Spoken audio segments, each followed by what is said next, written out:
Witnesses are being called at Derek Chauvin's trial, which began this week. Obviously, Derek Chauvin was the police officer who knelt on George Floyd's neck for 9 minutes and 29 seconds, including after he stopped breathing for many minutes afterwards. And as the gurney was rolling up behind George Floyd's already dead body, he continued to kneel on his neck with George Floyd's face, now deceased, pushed into the pavement. I'm still trying to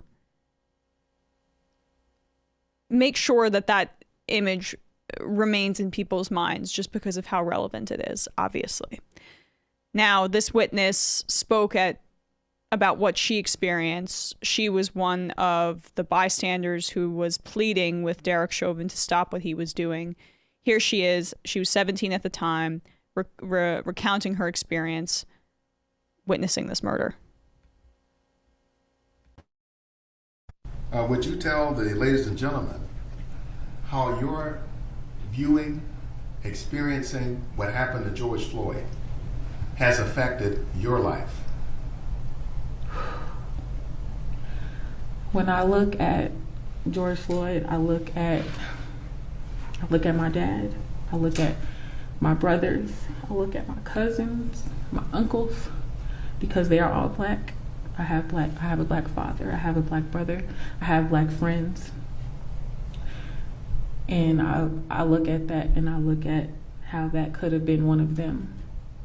It's been nights I stayed up apologizing and apologizing to George Floyd for not doing more and not physically interacting and not saving his life. But it's like, it's not what I should have done. It's what he should have done. He should have. That's the answer. Thank you.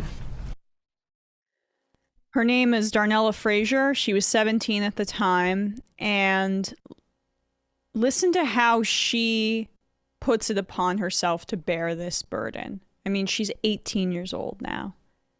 She sees someone who reminds her of her family for obvious reasons and the people that she loves.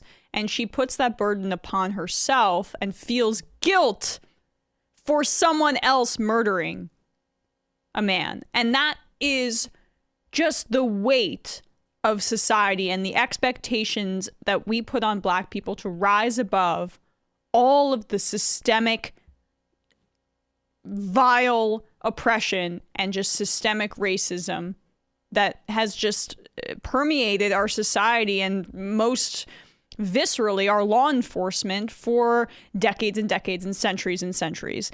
And the fact that she has to have any of those feelings as a teenager is just so heart-wrenching and so unfair. I mean, it just encapsulates how unfair and how unjust the Black experience in this country is.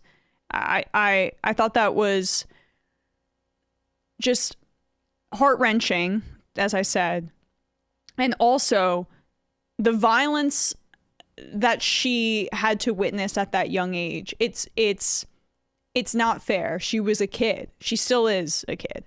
And that stays with you, especially as a Black person in this country, in ways I will never fully understand, and in ways that have just ripple effects. It's societal trauma. It's an understanding and a bold-faced incident, a traumatizing incident right in front of your face that shows how little the United States government, as exerted through police, cares about your life.